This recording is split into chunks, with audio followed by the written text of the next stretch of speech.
अस्सलाम वालेकुम दोस्तों, मां आहियां जमील अहमद ईमान ॾिसी रहिया आहियो टेक्नोलॉजी इन सिंधी। अॼु तव्हांखे मां व्हाट्सअप जा कुझु सीक्रेट सेटिंगियूं ॿुधाईंदुसि त मुंहिंजे चैनल खे सब्सक्राइब कंदा हलियो। मां तव्हांखे रोज़ाना मज़ेदार वीडियो ॿुधाईंदुसि ऐं अपलोड कंदुसि रोज़ाना हिन ई चैनल ते मज़ेदार वीडियोज़ अपलोड कंदुसि। त मुंहिंजे चैनल खे सब्सक्राइब कयो, वीडियो खे लाइक कयो। त उन खां पहिरियां मां तव्हांखे इहो ॿुधायां त जेको व्हाट्सअप यूज़ करे रहिया आहियो उन खां बहितर आहे त FM व्हाट्सअप यूज़ कयो। उन ते घणियूं ई सेटिंगियूं आहिनि ऐं घणा ई सिस्टम आहिनि। सभु खां पहिरियां त खोलियूं था ई व्हाट्सअप, त पहिरीं सेटिंग आहे तव्हां हिन में राति वारो मूड बि करे सघो था, डार्क मूड बि करे सघो था। इहा त हिकु अञा सिंपल सेटिंग आहे। वरी ॾींहं वारो तव्हां वञो हिननि टे जेके नुक़्ता नज़र अची रहिया आहिनि, सभ खां पहिरियां इन ते वञो ऐं फाउंड मूड ते वञो। हाणे अचो प्राइवेसी ऐं सिक्योरिटी ते। हिते जेको सभ खां पहिरियां फ्री लास्ट सीन नज़र अची रहियो आहे, त मतिलबु त इहो कंहिंखे ख़बर न पवंदी तव्हांजो लास्ट सीन कहिड़ो हुयो, तव्हां कंहिं महिल ऑनलाइन थियो था या नथा थियो। ऐं ॿिए नंबर ते जेका दिलचस्प सेटिंग आहे उहा आहे त डिसेबल फॉरवर्डेड।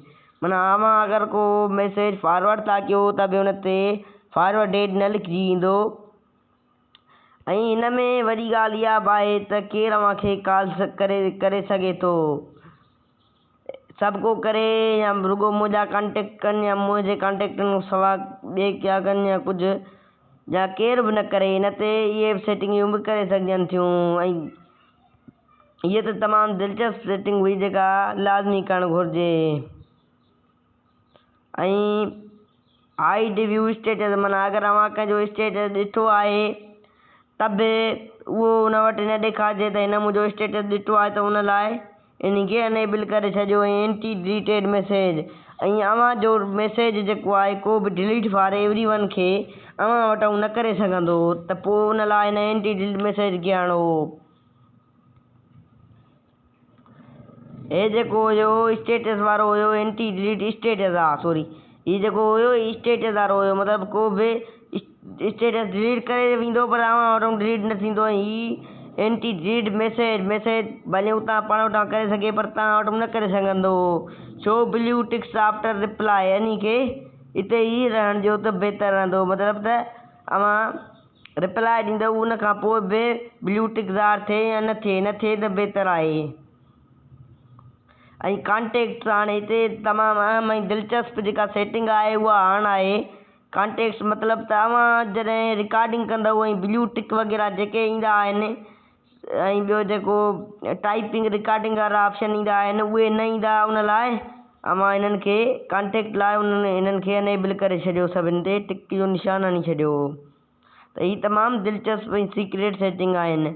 ऐं ग्रुपनि में बि तव्हां लाइ ईअं ज़ाहिर न थींदो त हीअ रिकॉर्डिंग टाइपिंग करे रहिया आहिनि। त ज़रूरु अॼु जी बहितरीनु सेटिंग तव्हांखे पसंदि आई हूंदी। हिते पासवर्ड वग़ैरह बणी सघजनि था, चेंज बि करे सघजनि था, तमामु बहितरीनु आहे।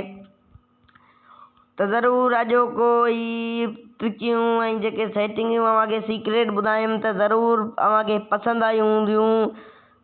महिरबानी करे मुंहिंजे चैनल खे सब्सक्राइब कजो, वीडियो खे लाइक कजो ऐं वीडियो खे शेयर लाज़मी कजो। जेकर पसंदि आयो आहे तव्हांखे त वीडियो खे शेयर लाज़मी कजो।